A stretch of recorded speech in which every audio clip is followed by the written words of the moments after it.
So what makes me cranky about The Mummy? Or the new 2017 reboot version, anyway. Well, if I went with the easy, internet-pleasing answer, it would be the total lack of Brendan Fraser. But I do like to be different, so I'm going to go with them making Tom Cruise immortal for pretty much the entire movie. Cruise could already sprint himself out of almost any danger in any other movie, but this one just does away with any pretense by saying, screw it, he's immortal now. I so wish they had in fact followed through with the tease in the very early trailers where it looked like he was going to die. We all knew he wouldn't be killed off because of his star power, but it would have been incredibly badass if he had been, like Samuel L. Jackson biting it in Deep Blue Sea. Sadly, he not only survives, as you see in the second trailer, but turns out to be cursed with immortality. Naturally, or I guess in this case, supernaturally? Yeah, it's a bad pun, but I couldn't help myself. Anyway, Cruise's immortality immediately destroys any sense of tension in a movie that is occasionally trying to get us to take this seriously.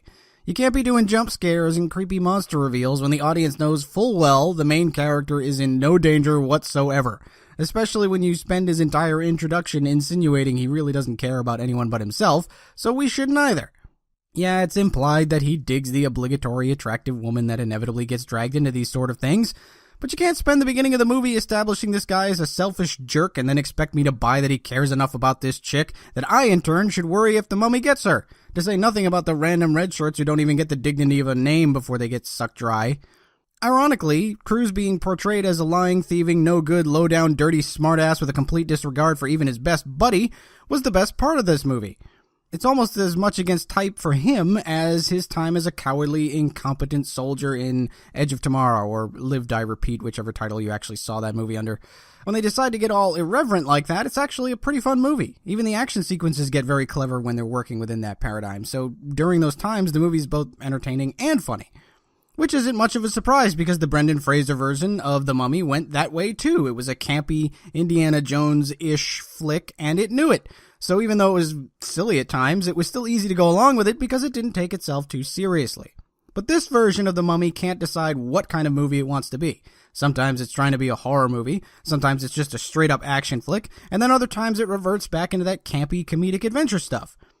I've long complained about Alex Kurtzman as being half of the pair of hack writers responsible for things like the Transformers movies and the Star Trek reboot, but this is his first time directing a movie like this. It's actually only his second attempt at directing a movie at all, according to IMDb, and it certainly shows, especially when it comes to this round robin of different tones. Either he couldn't decide what kind of movie he wanted, or simply didn't have the stones to stand up to conflicting studio demands to throw everything, including the kitchen sink, in there to try and kick off their dark universe of movie monsters. So instead of a coherent standalone story building up to something, The Mummy is just a rush from scene to scene and nod to nod, only without the kind of frenetic energy of 1,000 lens flares that you'd get from someone like J.J. Abrams, or the thrilling how many explosions can we fit into this shot stuff you might get from a Michael Bay.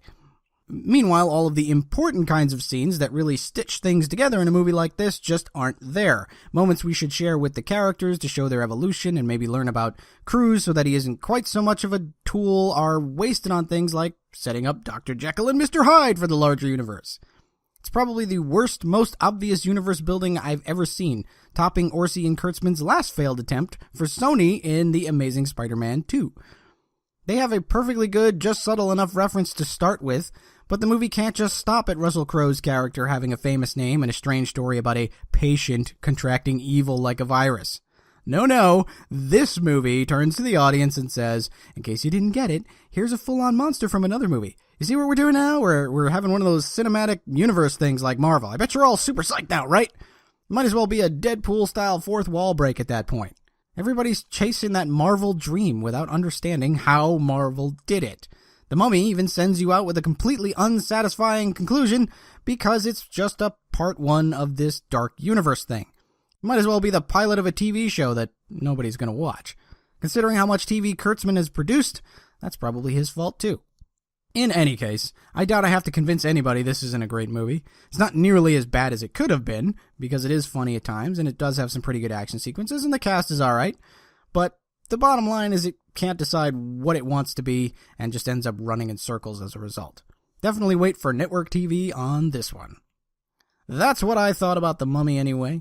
Let me know what you thought in the comments below.